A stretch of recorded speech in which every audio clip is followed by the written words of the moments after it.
All right, what's going on, everybody? Welcome into the first episode of Locked On NFL Sunday. We are live with you. You've got myself, Ross Jackson, at Ross Jackson Nola on Twitter, joined every Sunday morning by my good friend Cody Roark at Cody Roark NFL on Twitter. Cody, we're here, man. It's week one. How you feeling?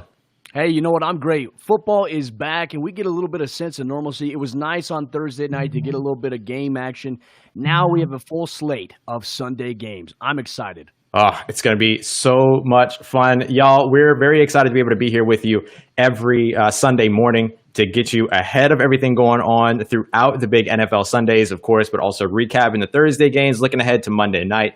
Got a lot of fun stuff that's going to happen here on the show. We're going to introduce you a bit to the format to begin our show. Then we're going to be joined by Ryan Tracy of Locked On Chiefs, David Harrison of Locked On Bucks, and Sosa Criminus of Locked On Rams. And then we'll run through picks, odds, all that at the end of the day. It's going to be a ton of fun. And as always, use your chat function because we're always happy to say hi and throw you up here on the screen as well as we go through. Might not get a chance to answer a bunch of questions, but we can at least get you out here with the people. So we appreciate you being here. Cody, what is the thing that you are most excited to share with everybody here with the new Locked On NFL Sundays? You know, one of the things we want to bring to the table is an X's and O's format where we bring in the local experts. And you're going to hear them, obviously, this morning. Ross just went through a rundown of all the people we're going to have joining us this week. We're going to take a look at some of the biggest games. We're also going to bring some film review here to the morning breakdown and obviously everything with the games that we have ahead of time, looking at it, previewing it, and also carrying that over to the next week's conversation as we preview the next week's game. So this is just a growing process. This is episode 1 here, and we have a lot to do, a lot to break down, and very, very excited about doing it, Ross. We have a lot of stuff to offer here to listeners of the Locked On Network and also just expanding through our NFL coverage. Yeah, absolutely. And a big shout out, of course, to David Locke and the Locked On Podcast Network for letting Cody and I take the reins on these Sunday mornings. We came through like, you know what we need on this network and that we want to do. And, Cody, really the mastermind behind all of it. So, Cody, also a big thank you to you for birthing the idea here. Man, I think people like to kind of put faces to the voices that they hear here on the Locked On NFL Network, and right. You do a great job with the Saints. But I think one thing that we can really do a great job of is expanding NFL coverage all across the board, and that's what fans are going to get right here, right now. If you don't like listening to the biased talk shows on Fox, CBS, the other networks, we got you covered here because we bring in everybody, and we talk about every angle from an unbiased lens, so it's always fun to do so. Yeah, that's what we're going for every time. Let's get a couple of these chats up here as well. Hayden, welcome in. Dion Hicks, welcome in. Appreciate y'all.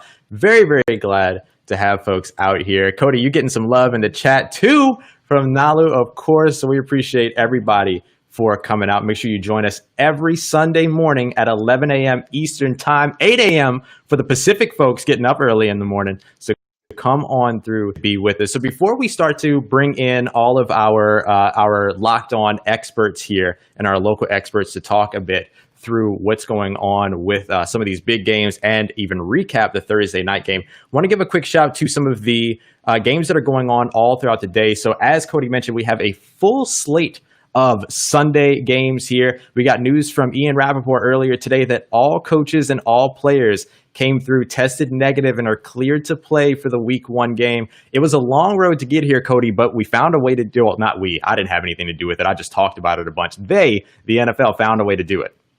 Yeah, I think that was the biggest concern coming into this entire season is how is the NFL going to make it work considering where the entire climate of our world is right now with everything going on there. That, to me, I think was one of the biggest angles is trying to navigate through that waters there. But the NFL, look, you can't do an NFL bubble. That's going to be very, very tough considering the size of the rosters there. So the NFL has found a way, and it's really put a lot of accountability and responsibility on the players when they leave the team facilities to really take care of that. And so far they have, man. So this is a great start so far. Can the NFL maintain it through the entire season? That's going to be a big question. Yes, yeah. Now that we introduce the variable of travel, some audience members, things like that, we look back to the Thursday night game. There were fans in attendance at Arrowhead. I thought it was a pretty cool experience, and I can't imagine how cool an experience it was for those fans to sort of have this really unique opportunity to attend a mostly empty stadium to watch their Super Bowl champion Kansas City Chiefs play.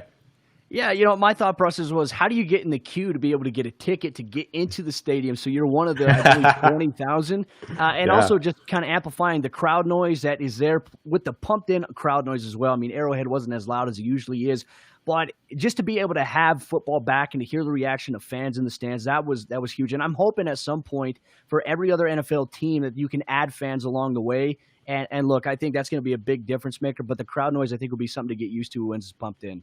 Yeah, absolutely. And that Thursday night game was a great kickoff for the NFL season. I think it's safe to say that the Houston Texans may have underperformed expectation just a little bit. I mean, obviously they lost DeAndre Hopkins this offseason, trading him away to the Arizona Cardinals, and then he gets a humongous contract with Arizona. And so maybe you're just watching maybe some of the, I'll say, remnants or effects of not having the preseason, the full-on off-season, full training camps, mini camps, all of that in terms of communication, particularly on the both, I guess you could say, offense and defensive sides. Yeah, I think you're going to see for the first 2 to 3 weeks, at least, in my opinion, I think you're going to see people getting used to it. Now, I think that the element of tackling, you're able to see teams rally. That was nice to see, but we did see the Kansas City Chiefs offense, which we know can put up points at any moment. They started to get a rhythm in the second half more so in comparison to the first. I think it's really about getting the rust knocked off a little bit in terms of going against somebody besides your own teammates, because in training camp, you got to go against your own guys. You can't really tackle your own guys to the extent you would in the game. So I think you're going to see a little bit of a carryover effect. You could see some high-scoring games, or you could see some really good defense and not so good high-scoring games. So I think that's going to be something to really monitor through at least the first 3 weeks of the NFL regular season. Yeah, I got to tell you, anybody that listens to me over at Locked On Saints knows that it's also simultaneously the Locked On Special Teams podcast. I loves me some special teams, and a lack of tackling only means I'm in for a very fun year recapping special teams. It's going to be fun, man. And that's the thing, too. I think special teams kickers, we've seen the Broncos kicker, Brendan McManus, get a contract extension. Kickers might actually make their hay in the first part of this season, but we'll have to see. I mean, like I said, I love the fact that football is back. Even college football yesterday, we got to see a little bit of normalcy. And I think that's going to be the biggest thing. Teams are going to find a way to make it happen, and I'm excited to see it. Yeah, absolutely, absolutely. Before we welcome in Ryan Tracy from Locked On Chiefs here in a moment, we got a couple of questions in the chat. One from our very own David Locke, CEO of and founder of the Locked On Podcast Network. Cody, I'm going to let you take this one. Can Pete Carroll make the Hawks a contender again? Well, David, I think this is a great question. And, I think that he can, but I think it really rides on Russell Wilson. I mean, you take Russell Wilson off of that Seattle Seahawks team, it could be very scary. You don't know what you have really behind Russell Wilson. Now, I think that the additions they've got at wide receiver, DK Metcalf, the return of Josh Gordon, whenever he gets reinstated, I think will be great. Chris Carson at running back. The biggest thing for Seattle is to be consistent. That's a tough division down there in the NFC West. Can they compete with teams like LA or even San Francisco right now, who we saw in the Super Bowl last year? Pete Carroll, I think, is a great leader. He's a transformational leader, transformational coach. He does have the roster, I think, to be able to do it, but can they make up for it long term, especially in a very competitive division? I think that makes the stakes a lot more higher for Pete Carroll, but he does have the ability to do so. Yeah, and it's going to be a lot of fun watching them. They're going to be taking on the Atlanta Falcons, traveling to Georgia to take on Matt Ryan and the Falcons out there. The Atlanta Falcons always have a very good offense, but the defense, riddled with injuries over the last few years, generally questionable throughout there, as well as their offensive line. So it'll be really, I think this is going to be a great starting off point for the Seattle Seahawks this year, who, look, Russell Wilson is still, I think, one of the better quarterbacks. I mean, not even down to me. I think everybody is under the understanding that he's one of the better quarterbacks in the NFL, and he's such a blast to watch. Now he has these two legitimate receivers to look at every game, and DK Metcalf, who really came on during his rookie year, as well as, of course, Tyler Lockett, who can line up anywhere you want him. A ton of fun to watch these Seattle Seahawks. Now it'll just be about that defense continuing to progress. And, of course, the big addition at safety this offseason, a huge plus for them as well. Yeah, Jamal Adams, I think, is going to be a difference maker for that defense because he can do a multitude of things. Just being a strong safety, he has the ability to cover. He has the ability to rush the quarterback. You could send him on blitzes, and he's also a guy who could cover inside the slot. I mean, you don't find many players in the National Football League with the skill set that Jamal Adams has to be able to add that into a defense that I think is very competitive. When you factor in KJ Wright and even Bobby Wagner at the linebacker position, they have a multitude of options defensively that they can throw at opposing offenses. I think that gives them the advantage this season. Yeah, it's going to be a ton of fun seeing that game. We have a doubleheader going on for Monday Night Football as well. The Pittsburgh Steelers favored -6 going up against the New York Giants in Meadowland. And then the -2-5 favored Tennessee Titans traveling to Mile High to take on your Denver Broncos. Cody, of course, the host of the Locked On Broncos podcast, myself of Locked On Saints. That's going to be the late Monday night game if you're over on the East Coast. How are you feeling with that game shaping up before we bring in Ryan Tracy here? You know, I look at it, there's a storyline for both these teams. Injuries have really plagued both Tennessee and the Broncos. I mean, the Broncos losing Von Miller for potentially the entire regular season. Cortland Sutton questionable with an AC joint sprain. And then, you know, you look at Tennessee's side of things. They're going to be without Adoree Jackson at cornerback. He's dealing with an injury there. Vic Beasley Jr., Jadeveon Clowney is new to the mix there. Doesn't have a lot of football contact so far this offseason, so there's going to be a little bit of an acclimation period. I think that both these teams are going to try to work out the kinks early on. It could be a low-scoring game here, but, you know, we'll have to see how it goes. But obviously the late-night game, especially if you're on the East Coast, if you're on Mountain Time, it's still late as always. So, yeah, overall I think the Broncos and the Titans, they're going to be in a unique position, I think, to really kind of figure out where they are. And I don't think this game is going to define either of their seasons. Yeah, absolutely. All right, so it's time now for us to welcome in Ryan Tracy of Locked On Chiefs. Let's get him up in here. Ryan, thank you very much for taking the time to join us as we go over this big Chiefs win Thursday night. First off and first and foremost, my man, how are you? Oh, we got a little bit of audio going on. Are you muted over on your end? Can you hear me now? There you are. There he is. Welcome back to Sunday Football. How are you? Doing great. Glad to have you here with us, man. We were just talking about how excited we are about this full slate of Sunday games, but the Chiefs kicked it off with some fireworks Thursday night. What are your general impressions of the Chiefs so far, opening up with that big 34-20 win against the Houston Texans? I thought in general it went as planned. Clearly some sloppy play there. The tackling needs to come up a little bit, but they're very cognizant of that. Without preseason games, I thought this went about as well as you could hope for. I thought both teams executed their offenses pretty well. Both defenses were on their heels a little bit, but at the end of the day, I think the Chiefs showed that they haven't really had much of a fall off from their championship run. You know, the question I have for you, Ryan, too, is everyone was talking about what is it going to be like without Damian Williams in that offensive backfield for the Chiefs, and all of a sudden here comes Clyde Edwards-Helaire, who they took in the first round of the NFL draft, and surely enough, I mean, just almost reminiscent of what the Chiefs saw with Kareem Hunt a few years ago. Now you get that dynamic with Clyde Edwards-Helaire, very explosive player. What were your thoughts on the rookie? You know, nothing against Damian Williams, but I think what the newfound word would be is better.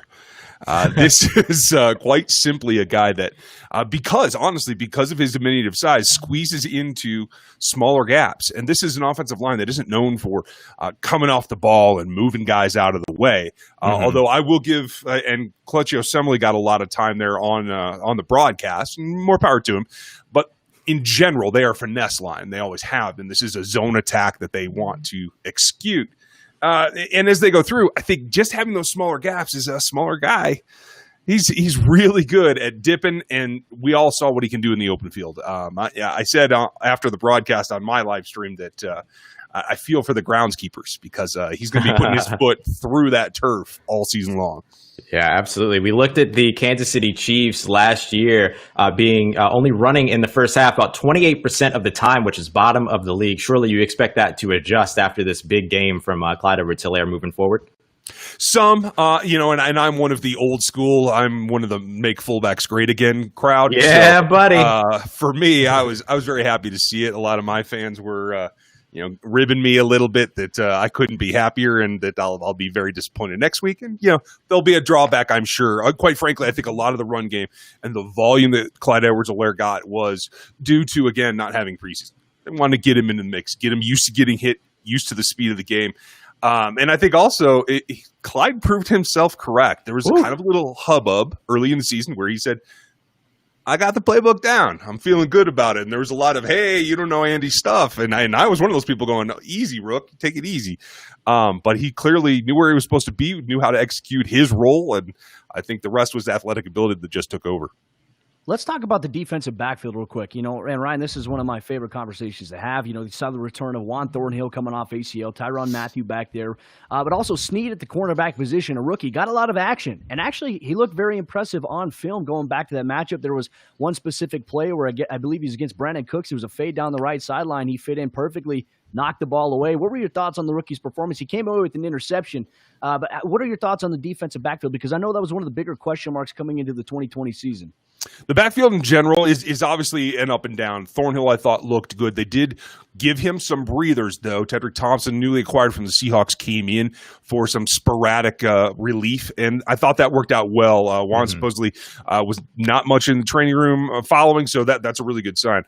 Snead lived up to my billing. He was number one DB in my athletic matrix pre-draft, and that's how you combine all the functionality into playing on the field. Certainly he looked at home.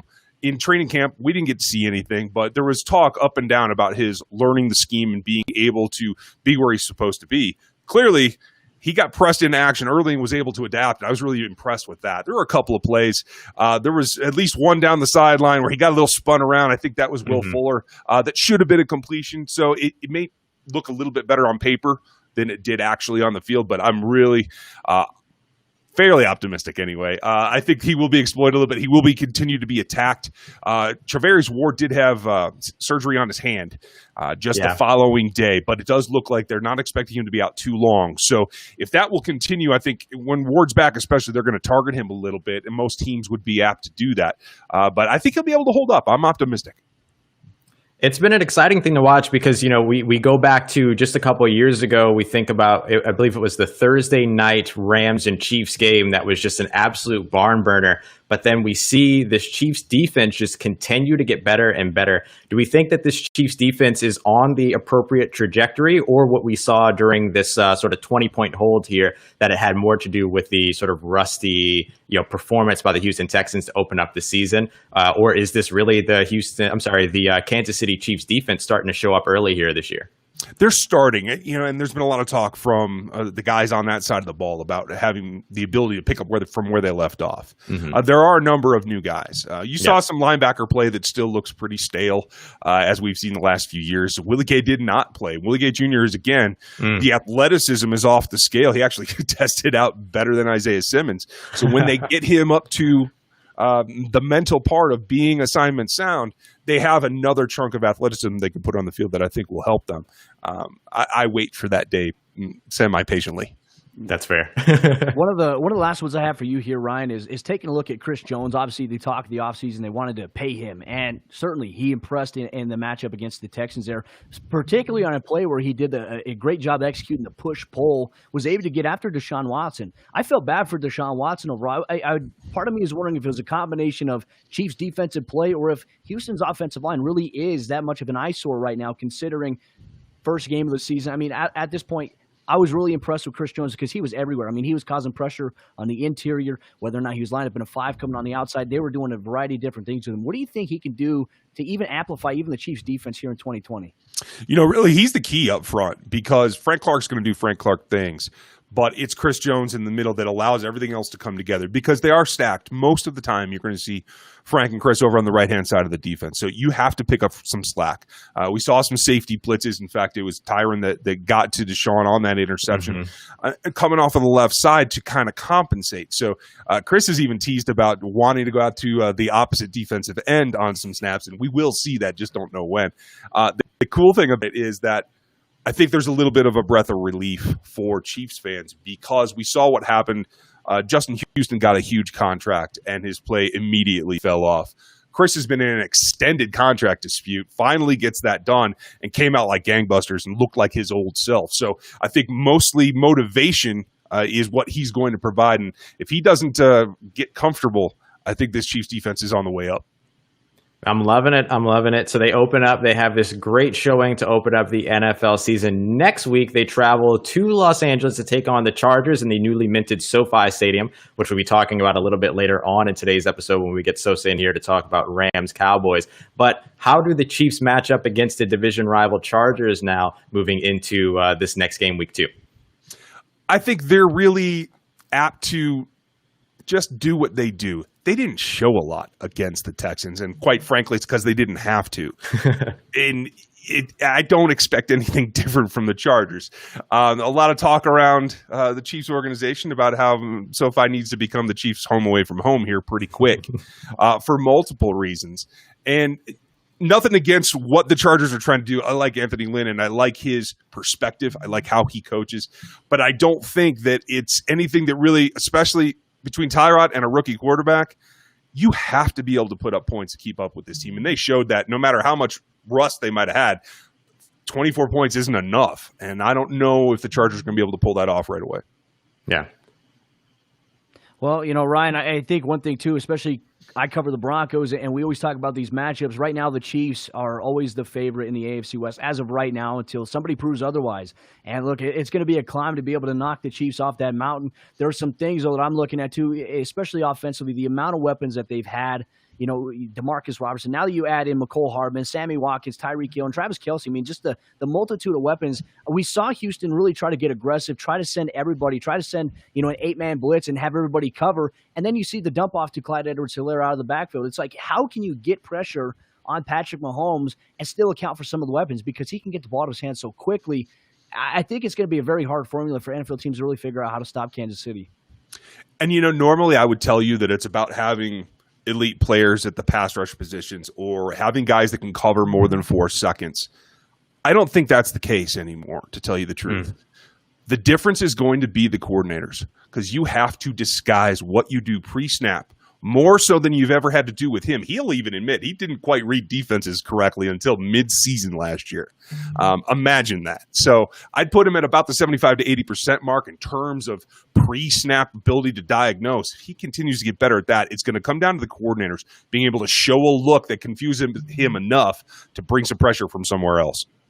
Loving it, loving it, loving it. Ryan, thank you so much for joining the show today. The Kansas City Chiefs win already in the bag on Thursday, so you get to relax for the rest of your Sunday here. We appreciate you coming through. Make sure y'all throw Ryan a follow at Ryan Tracy NFL. Check them out at Locked On Chiefs as well with co-host Chris Clark every single Monday through Friday, keeping you up to date on the Kansas City Chiefs. Ryan, we appreciate you coming through, man. Thanks for having me. Enjoy week 1. Hey, you as well, brother. Take care.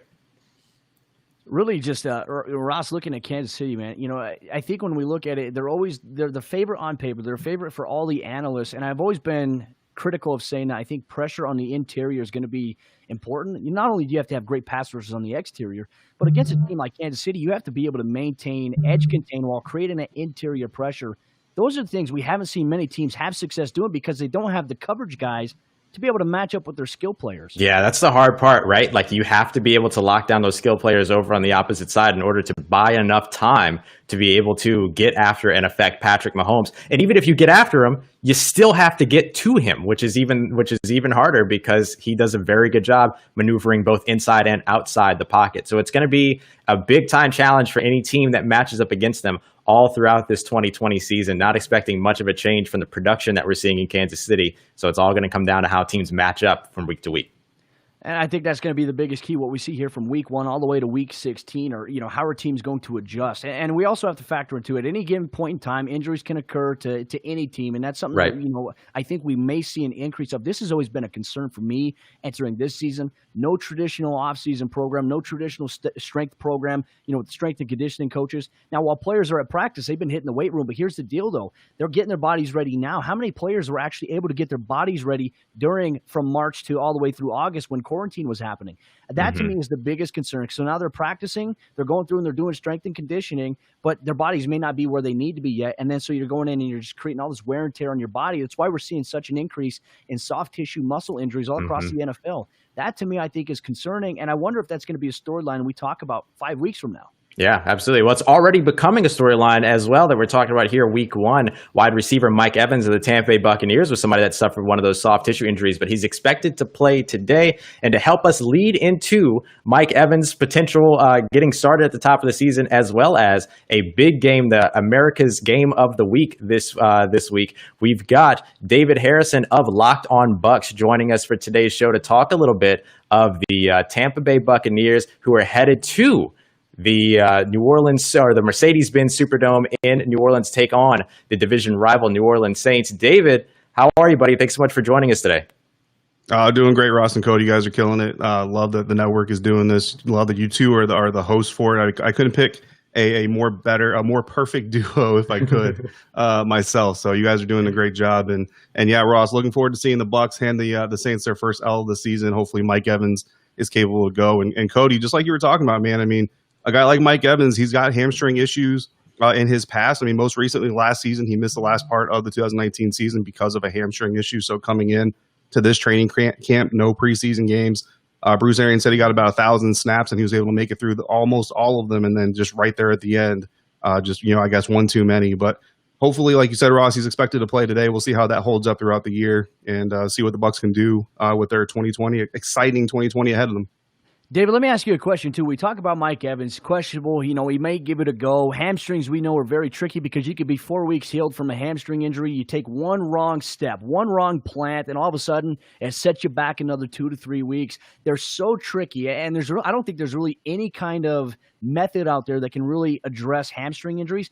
But if, in fact, we know Chris Godwin's out there, if, in fact, that Mike Evans is unable to go against the New Orleans Saints, who is another wide receiver option really that can step up outside of Chris Godwin? You do have O.J. Howard and Rob Gronkowski at tight end. You have new running back. Obviously, you added Leonard Fournette as the second back.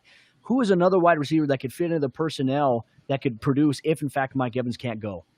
Right. I mean, weapons across, all over the offense. But when you talk about the wide receiver position specifically, if Mike Evans can't go or if he is on a pitch count like Ian Rappaport is speculating on NFL.com, you expect Scotty Miller to kind of be the next guy up to kind of step up for the Buccaneers. A lot of people compare him to maybe a Julian Edelman type of guy in a Tom Brady-led offense, but really he's an outside threat. He's a downfield threat. He's a guy who can take the top off the defense, open up the underneath game to guys like O.J. Howard, Cam Brate, Rob Gronkowski, and even Chris Godwin.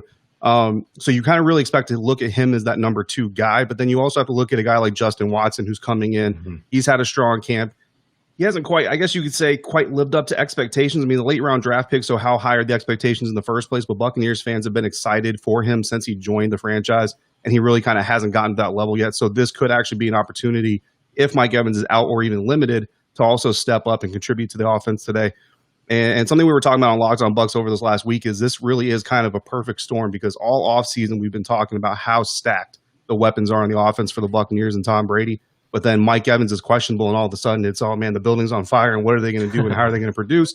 But in reality, that's almost a testament just as much to the New Orleans Saints defense as it is maybe some shallow depth in the wide receiver group. Because if you take away the tight ends and the potential of the running back group and you look at just the wide receiver room, behind Mike Evans and Chris Godwin, you don't have a lot of proven production, but you have a lot of potential. It's just you don't want to start leaning on that potential in week 1 of a season that's supposed to take you to the playoffs and maybe the Super Bowl. Yeah, here with Locked On NFL Sunday, we want to go a little bit, we always like to go deep, into what this game looks like and what this can look like. And I love that we're having this conversation. And you mentioned a name that stands out to me earlier with Scotty Miller. Scotty Miller is somebody that I think a lot of people really just kind of see as, a small slot guy that can make tough catches, but he's got some wheels as well, and he can move. And so when you look at the Tampa Bay offense last year, 70% of receiving yards coming through for the receivers, coming through the air for them, not having to create a lot on their own. Scotty Miller, though, somebody that can absolutely do that. And I imagine Chris Godwin, you get him in the right catch and run situation, he can do it as well. Tom Brady's offense last year with the New England Patriots was sort of predicated on yards after catch, with around 43% of those yards coming after getting the ball in their hands. How can this wide receiver core in Tampa Bay make the appropriate adjustment so that they can produce for Tom Brady at that level after the catch? Right. So, I mean, they've been working all offseason. I mean, as soon as they were able to within, legal ramifications and what's allowed by the league, Tom Brady was holding private workouts, in and around stadiums, prep school stadiums and everything else. And local media had helicopters flying over trying to get as much coverage as they could of Tom Brady and Tampa Bay and all that stuff. It was a spectacle, but at the same time, it was great for these young receivers. And Scotty Miller is probably that biggest sign of just how valuable that quality time was with Tom Brady in that offense, because he came into training camp and he and Tom just hit it off right away, and they just hit the ground running. I mean, the first real live practice where they were actually competing against each other, they hooked up on a long touchdown pass for a touchdown against the Buccaneers starting unit. So it wasn't, ones against twos, it was ones against ones, and Scotty Miller and Tom were able to hook up and connect for a deep play. And that's exactly what the Buccaneers are going to look for him to do this season, given the attention that Mike Evans is going to get, Chris Godwin's going to get. Scotty Miller is kind of that sleeper guy that a lot of people aren't talking about. Ross, kudos to you for even knowing who he was when he came on the show, because that just shows your intelligence and how much you're really paying attention around the NFL.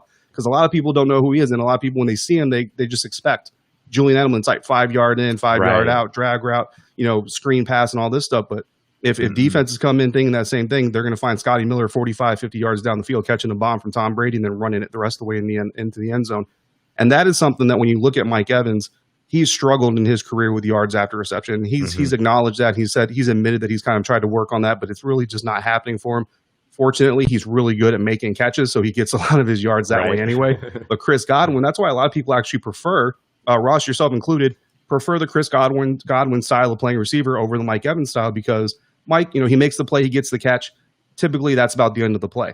Chris Godwin, he makes the play, makes the catch, and there could be more following. And Scotty Miller's the same kind of guy. As soon as the Saints defense starts backing off to expect him to go over the top, that's when he's going to take that short pass, hopefully make a guy miss and take it to the house. As soon as they start creeping up, he can take the top off them and burn past them. So, he really is that chess piece that an offensive coordinator like Byron Leftwich loves to have on his roster. Yep. Well, if you heard it too, Scotty Miller, folks, add him as one of your sleepers on fantasy maybe. You could see a lot of opportunities to increase. Devinder Rai here on the chat says, should I play Mike Evans? I would advise not to play Mike Evans today. He's probably going to be limited if he does play. I would look at other options, so I would not start Mike Evans in your fantasy football leagues today. But maybe you want to pick up Scotty Miller, because he might be one of those guys that could creep up here. One of the things I have to ask you in terms of Tom Brady, this Bruce Arians offense, it's a different offensive scheme than what Tom Brady's been used to over his career. Do you imagine we might see this argument coming up throughout the next week or so, especially if they get off to a slow start offensively? Do we see the potential dilemma where they say, Brady really is a system quarterback, or does Tom Brady have the opportunity to kind of rewrite that narrative and say, look, I'm not a system quarterback. I can go into anywhere because of my skill set, my ability, my cerebral thought process. I can go in and make any offense what I wanted to. What are your thoughts really on maybe the potential carryover from Tom Brady's experience in New England all these years now to a new offensive system with Bruce Arians? Right. So when you talk about schemes and you talk about styles of play, Bruce Arians has always been that no risk it, no biscuit type of character, and he's always going to want to look for the deep pass and the deep ball. And that's why the marriage between he and Jameis Winston seemed like it was just such a natural fit. But the big problem that happened when Jameis was playing quarterback under Bruce Arians' system is he very rarely leaned on the check down. And Bruce said multiple times last season, and guys who covered him with the Arizona Cardinals, the Steelers, the Colts will also attest that there is a check down or a short route on pretty much every play. Now, there are plays in the Bruce Arians arsenal that's just all out. Everybody go deep and see who gets to the blue Subaru first and get the ball in the end zone before we go home for dinner. But those plays really are kind of few and far between. And what I've noticed is a lot of those plays typically come when you're down and you kind of need that big play, that big score to get everything going again. When the game is within reach or under control, Tom Brady's going to have those outlets. He's going to have those short routes, and that's where his style of play and his cerebral expertise is really going to take over, because he might have Scotty Miller screaming downfield for a 70-yard fly route, but when he's got Rojo on the dump off and the Saints defense is playing umbrella coverage, he's going to hit Rojo and let him grab 8 to 12 to 15 yards, depending on how many people he can make miss. So really the scheme isn't going to so much change as much as they're going to adapt to what Tom Brady does best. And if you look at Byron Leftwich and what he's been saying all offseason, you look at Bruce Arians' history, he lets these quarterbacks dictate how they're going to attack each opponent because the quarterback's out there driving the car.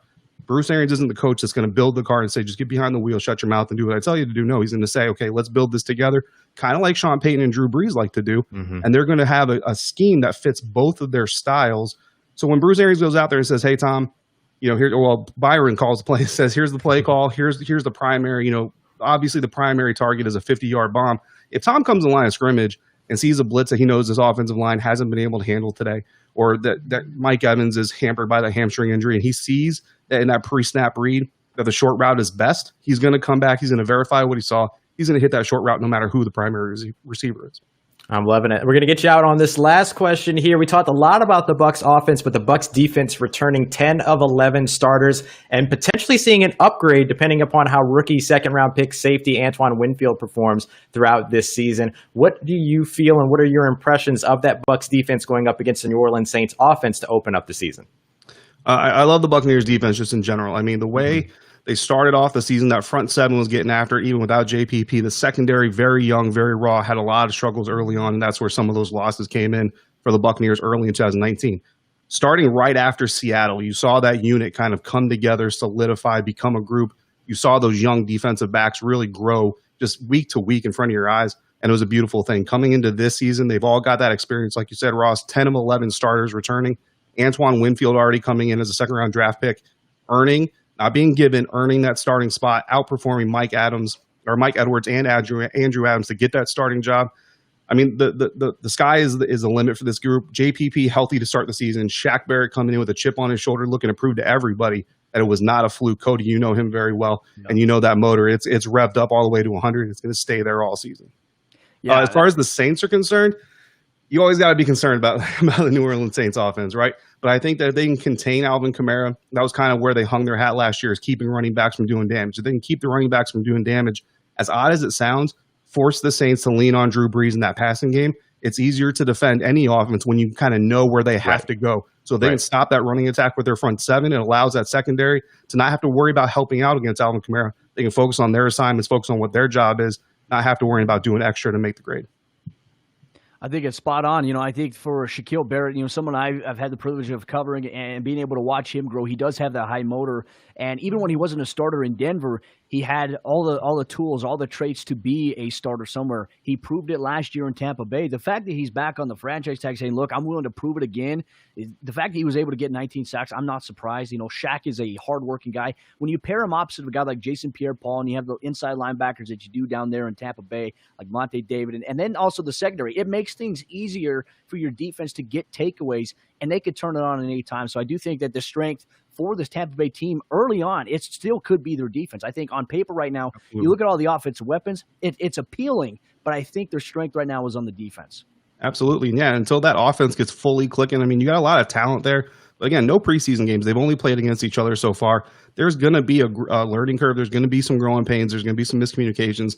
The key is to not let those miscommunications kill the team and just let them be struggles that they get over the hump. Meanwhile, like you said, Cody, that defense has got to hold the Saints under 30, under 25, under 20 points if you really can. That would be great. But get some takeaways, maybe get a score. James Yarko predicting a pick six from Devin White today. I mean, if that comes through, that's a huge shot in the arm for that offense. Give them time to grow into their shoes instead of feeling forced and pressed into performing too fast, too early. I appreciate you, David. Thank you so much for coming on here. Obviously, Ross, being the humble guy that he is, he covers the Saints here. But it's going to be a good matchup. It's America's Game of the Week. It's going to be on Fox. Make sure you guys check out all the action. Check out David Harrison, James Yarcho over there at Locked On Buccaneers, and also Ross Jackson, Locked On Saints, for daily exclusive content on their teams. Your team every day here on Locked On NFL Sunday. Thank you, David. Appreciate you, gentlemen. Take care, David. Ready to eat this W. Ross, man.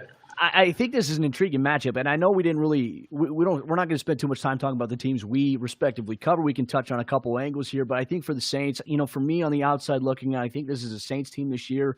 I've coined it as their revenge tour. This is a season of revenge tour because you go through the playoffs and they go through and they have that non-call PI that happened, and then they have a non-call PI that happened by an offensive player in the end zone against Minnesota last year in the playoffs.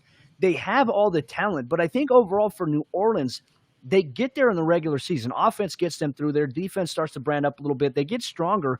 Right. I think in the playoffs, when the Saints get to that point, what's your biggest takeaway for that? Because I feel like offensively, they don't live up to the regular season standard that they usually do, and it seems like they struggle in the playoffs offensively. What are your thoughts? No, you're absolutely right. I mean, it was strange to see the Saints go to a place where all of a sudden they were being uber conservative when it came to play calling situationally, both on the offense and defensive side. The Vikings did a great job taking advantage of what they saw on film earlier that season against the Atlanta Falcons with the interior offensive line pressure. The Saints have done a lot so far to try to address that interior offensive line, add weapons on the over on the offense as well, bringing in Emmanuel Sanders, who you're very familiar with, and giving the Saints another option. So I think that right now the Saints essentially are in a better place on paper, but now it's just all about execution and sort of game plan as they move forward throughout the season. It's a lot of fun. And we did just get an update from Jay Glazer here on Twitter. Bucks will work Mike Evans out in about 2 hours. And even if he's cleared, Bucks plan to be cautious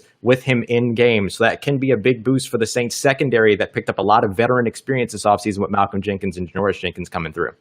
They're going to have to figure that out. Like I said, if you're the Buccaneers, it's early on in the season right now. If Mike Evans, if you feel like he's not 100%, like he can't contribute to the stature that we all know that Mike Evans can when healthy, I don't think you risk it considering the type of offseason where you're seeing these. And hamstrings can linger for a long period of time. I think the wise decision for Tampa Bay, if he absolutely cannot go, sit Mike Evans, let him heal up, and then maybe look in next week and evaluate. I think that's going to be a big thing as well. Obviously, old dirty Bebop, my guy down there. Yeah, the Saints have a lot to prove, and that's completely true. I think the Saints have a lot to prove, but I think in the offseason, the moves that they've made, and also Drew Brees returning, I think signifies that they know that they have a lot to prove. But the NFC is going to be very tough here, and one of the next teams we're going to be focusing on is the Los Angeles Rams. And Ross, this is an interesting team, 2 years removed from a Super Bowl, and all of a sudden now they find themselves in a position where I think that Sean McVay is realizing what he has to do to continue to adjust going forward. And obviously we're joined by the man, the myth, the legend himself, Sosa. Sosa, how you doing this morning, my man? Obviously a big-time matchup on Sunday Night Football coming up against the Dallas Cowboys. What a way to open up the season, not only at the new stadium, SoFi, but you can open up against Dak Prescott and Ezekiel Elliott, who have really been the talk of the offseason with what they got going on there. What are your thoughts, obviously, coming into this matchup for the Rams against the Cowboys? Yeah, so what's funny about that is I figured with no preseason and, a lack of training camp practices and everything, most teams would probably start slow and there would be a lack of chemistry pretty much league-wide. But I don't expect that to be the case, at least for these offenses tonight. We're talking about two of the best offenses in football. The Cowboys obviously are absolutely loaded really from left to right, from front to back. And the Rams, even though, they took a step back last season in terms of their offensive production, they're still one of the better offenses in football, and they were still a top 15 offense last season, even with all their struggles and injuries. And so, even with a lack of chemistry, and I think that'll probably show up more on the defensive side of the ball for both teams, I expect probably a high-scoring affair tonight. Yeah, absolutely. It should be a lot of fun. Watch this game tonight. Make sure y'all check out Sosa on Twitter at QB's MVP. Love that Twitter handle, by the way. You can check him out every Monday through Friday over at Locked On Rams as well. Sosa, Cooper Kupp got a big old contract just yesterday. What do you feel in terms of looking at these contract figures and what this means for the team who, lost Brandon Cooks over the offseason, but don't look like they're ready to slow down because of it? I mean, yeah, it was a foregone conclusion, in my opinion, that Cooper Kupp was going to get paid. He embodies everything that the Rams are looking for in their players, and in specific to their receiver group as well too. They like guys who separate. They like guys who can create a lot of room for Jared Goff to throw into easier windows as opposed to contested catch type of receivers. And so Cooper Kupp fits the offense really well. He got a good contract, which I was surprised to see because I thought it would be higher in terms of the average per year figures. I think it came in at $16 million per year, which was, $2 million per year less than Keenan Allen, who just signed about a week ago. And so, and they're similar receivers, right? They're similar in age. I think they're 28 and 27. They both play out of the slot majority of the time. And so, yeah, I thought it was a great deal for the Rams. It makes sense moving forward. Cooper Kupp's a super important player for the Rams in terms of just being able to convert third downs and kind of keep them in manageable third down situations and things like that. I think we could really see his loss in that 2018 season when he tore his ACL and the Rams really struggled in that playoff game or the Super Bowl actually against the Patriots. They just couldn't get a first down. And so I think there's something to be said about, a guy who's just really reliable when it's, the money down, the most important time. So. Well, that was my thought process too. Watching how he came off of an ACL was really impressive because we always think about ACL injuries as almost, probably like 10 to 15 years ago, it used to be almost like a death sentence in the National Football League. Obviously, to see how he was able to come back and really not really appear like he lost a step, sharp cuts, quick outs, the ability to break quickly on the football, that's something that we saw. He's definitely one of those comeback player of the years, in my opinion. The run question I have for you, Sosa, has to do with the defensive side of the ball. And we talk about all the money tied up for the Rams offensively. I mean, they are maxed out. I don't know if they can even write any more zeros or even anything on the other column on a checkbook. But Brandon Staley, first-year defense coordinator, coming over from the Denver Broncos, where he was the outside linebacker coach. He worked there in Chicago as well, alongside Khalil Mack. Also got to work with Bradley Chubb and Von Miller last year. Now he's the defensive coordinator. Watching Hard Knocks, I mean, the one position I look at for the Rams defensively, and I'm kind of concerned about, is inside linebacker. What are your thoughts necessarily for Brandon Staley as a first-year defensive coordinator and also the inside linebacker position? Yeah, so I think the defense is kind of just in flux. I think that's probably the best way to say it in terms of, like you mentioned, that inside linebacker position. There's a lot of question marks there. Now, there is, some potential in terms of the talent that they have there, and a guy like Micah Kaiser, who was slated to start last season, but then ended up tearing his pec in a preseason game, and so he missed the entire year.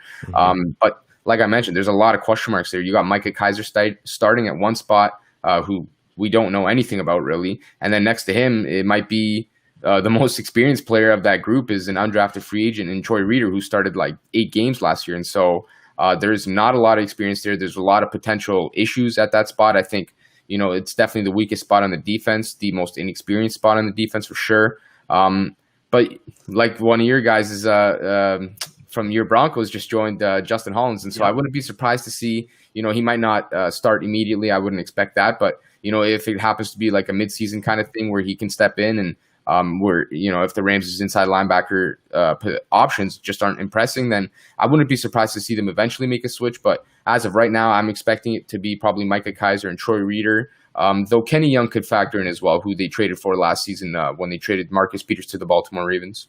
Keep an eye on Todd Davis potentially coming over at some point. Yeah. Right now he's a free agent. Obviously, the former ties with the Denver defense. He's a guy who's ready to play, coming off of a calf injury a little bit in training camp. One of the surprise cuts for the Broncos, mainly just a cap move there. But obviously the addition of Justin Hollins and potentially Todd Davis could be a name to keep an eye on there.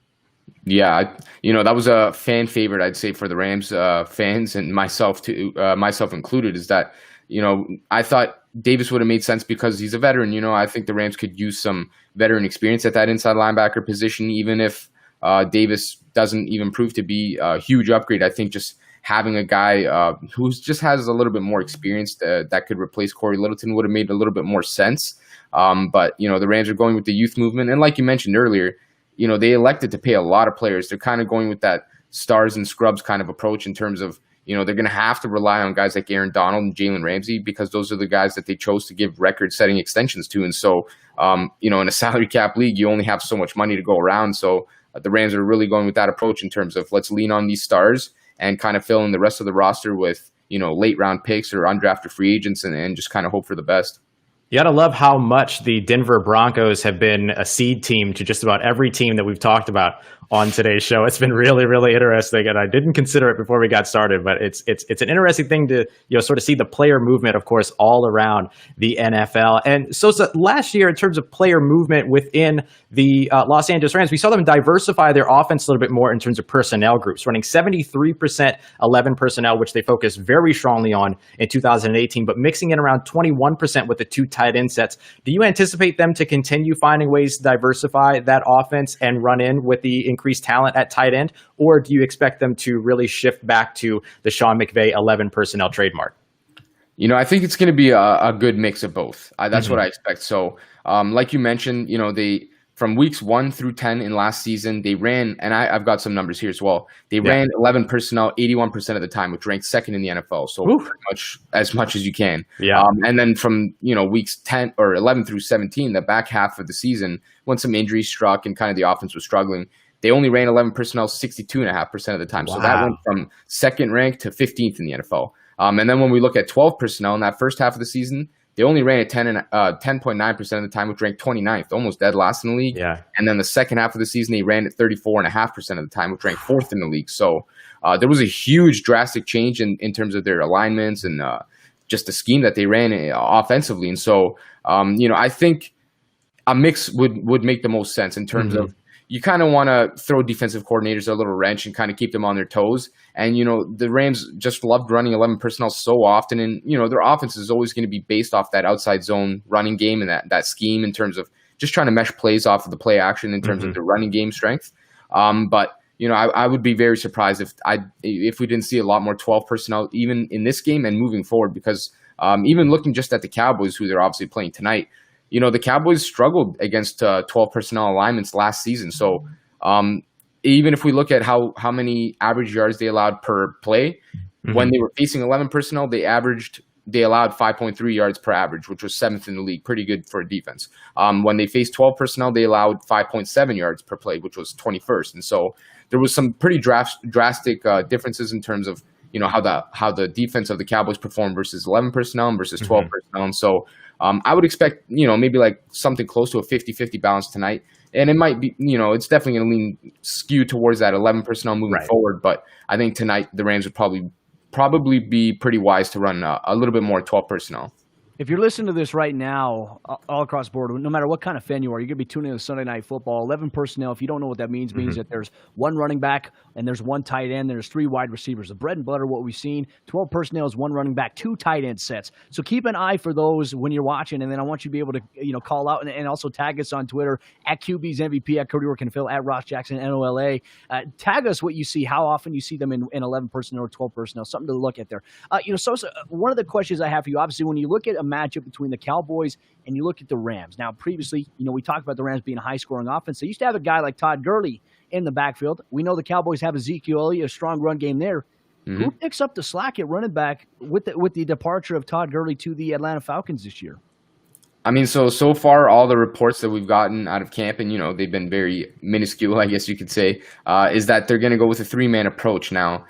Sean McVay's a master of the coach speak. He's perfected that craft, and so I don't necessarily expect it. I think maybe tonight you might see a little bit more of a rotation in terms of the 3 names back there, which are, you know, veteran Malcolm Brown, who's kind of backed up Todd Gurley here and there over the last few years. 2nd-round pick, rookie, obviously Cam Akers, who I expect to factor in the most heavily.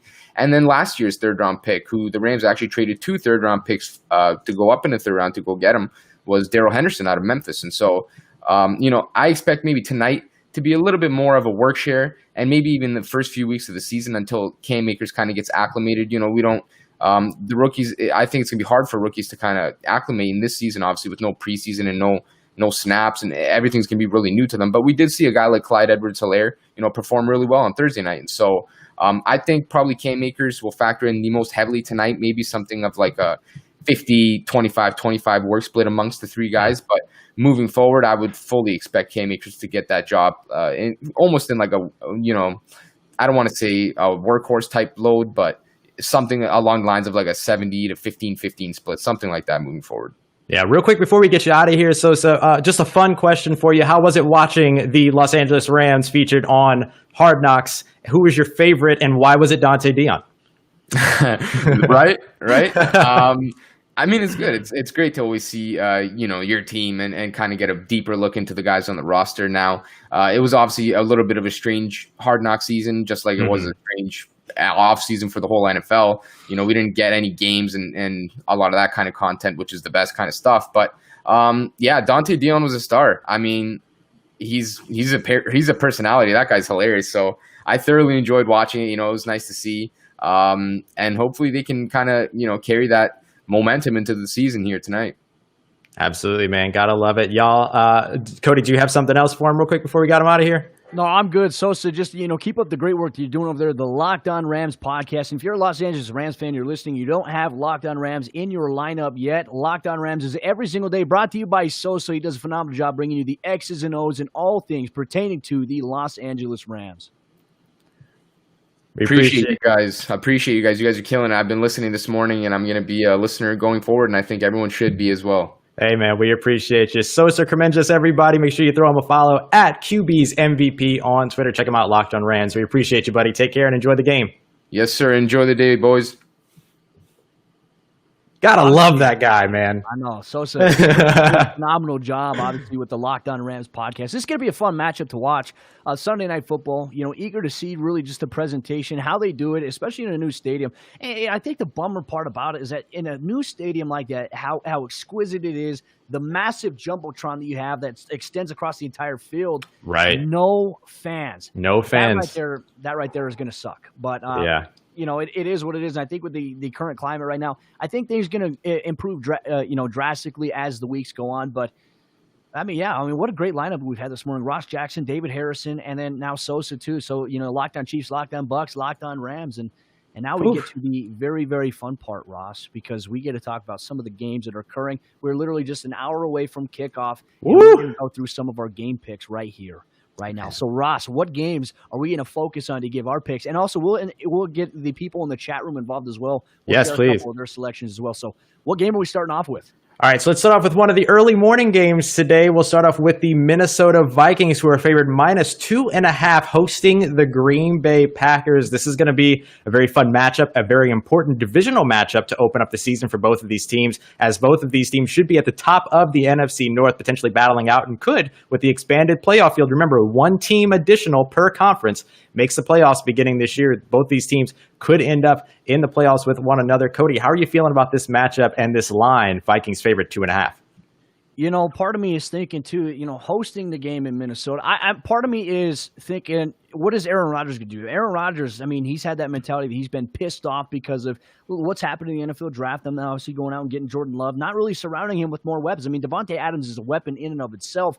But Davante Adams can only do so much. And when you have that connection from Rodgers to Adams and no other guys are getting involved or no other guys are able to contribute in a way that they necessarily need, part of me is wondering how they can sustain that all season long. So part of me is thinking that I'm going to go with Minnesota in this game. I think defensively they're very, very strong. Offensively, Kirk Cousins is back. The biggest question, though, for me is how they can get that offense involved when you take a look at the loss of Stephon Diggs. That's going to be a big question. Can they rely on a rookie wide receiver? Can that guy step up opposite of Adam Thielen? But on this one, I think that the Vikings are going to open up at home, and they're going to beat Green Bay week 1, and I think that's going to be their starting trend of the NFC North division. I love it. I love it. One of the things that is a huge piece of that sort of stands out for me, and y'all make sure you get involved in the chat too. Who are you taking? -2.5, the favored Minnesota Vikings or the Green Bay Packers? Brian Peacock, host of Locked On 49ers, thank you for jumping in and putting us on the big screen. We appreciate you. But when it comes down to this one, the thing that I'm looking at the most is going to be, and I'm taking full in consideration,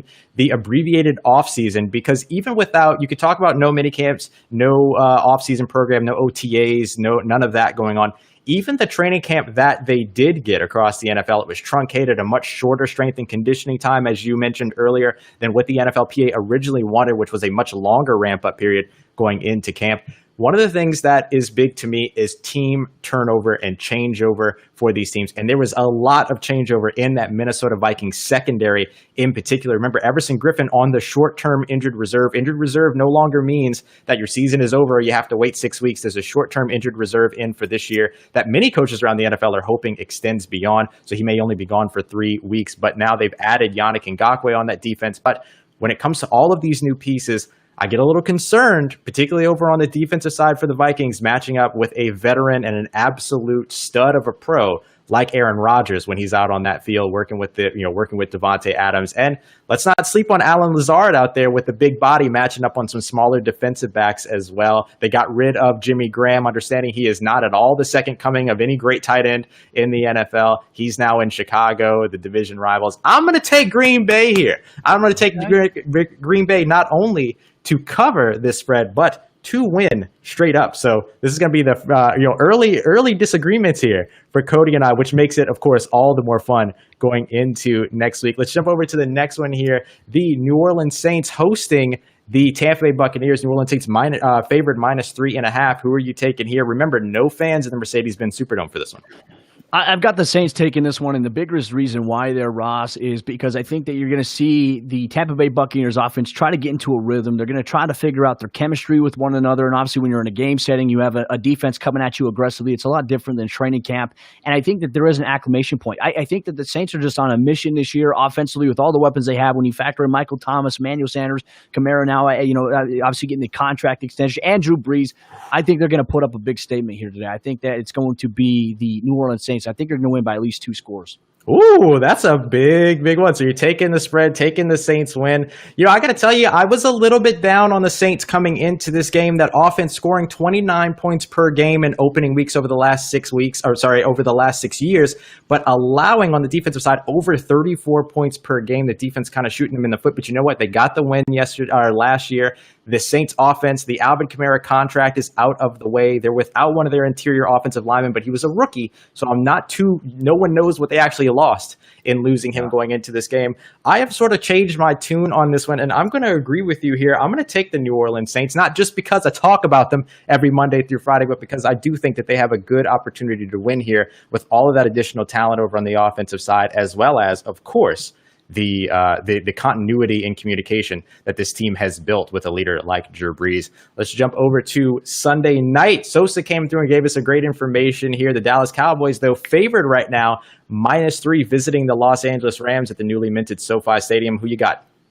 Here's the shocker, right? I think everybody in America is picking the Dallas Cowboys, but I'm going to go with the Los Angeles Rams here. I think that the offseason that they've got a lot of question marks, but, I think with those question marks, you could have some of those questions answered. The defense right now for the Rams is very, very questionable. The offense, if the offense could get back to doing what they were doing and rely on those big explosive plays and be consistent and avoid those turnovers, I think that a new home opener in a new stadium, I think that the Rams are going to come away with this one. I think it's going to be a close game. I think it's going to be decided by a field goal in the final minute of this game. And I got the Rams over the Cowboys last second.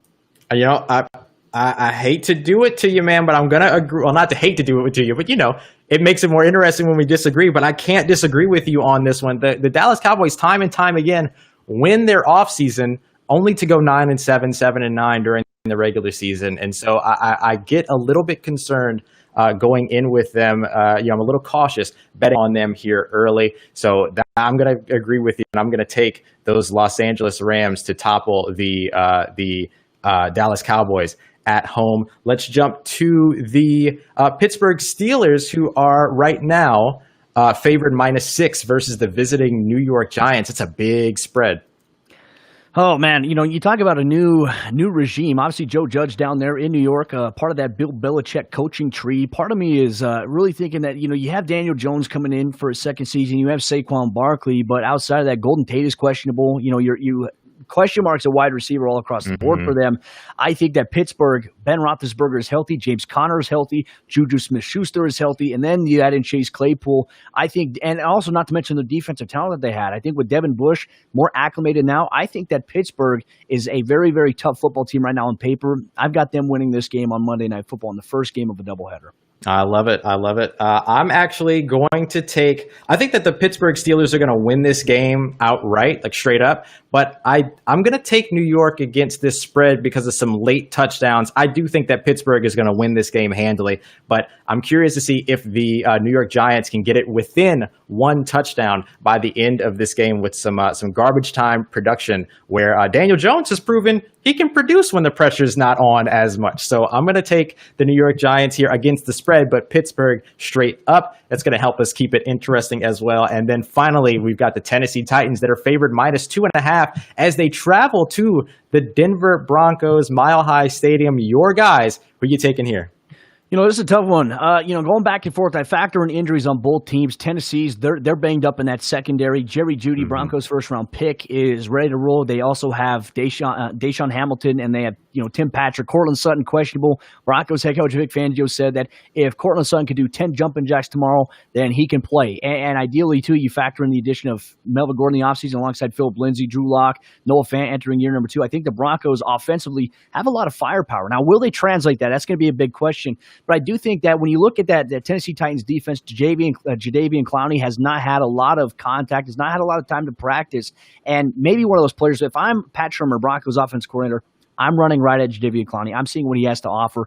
I'm going to go with the Broncos on this one. I think they got the advantage. I think being at home and the record on Monday Night Football, their record at home openers in general at Empire Field Mile High speaks for itself. And I think that for them, being a late game, Tennessee, they're going to be playing really, really late football. And I think that the altitude advantage, I think, is going to be a difference maker. I have to completely. You hit my 2 points there with your last 2 points. First of all, Denver has been outstanding opening games, and then that's a late kickoff for the Tennessee Titans. Not too bad for the Denver Broncos, who are just looking essentially at an 8:20 kickoff for them coming back over to Mountain Time. So I'm going to take the Denver Broncos to close that gap as well. Cody, fantastic time with you here today, getting this in for our first Locked On NFL Sunday.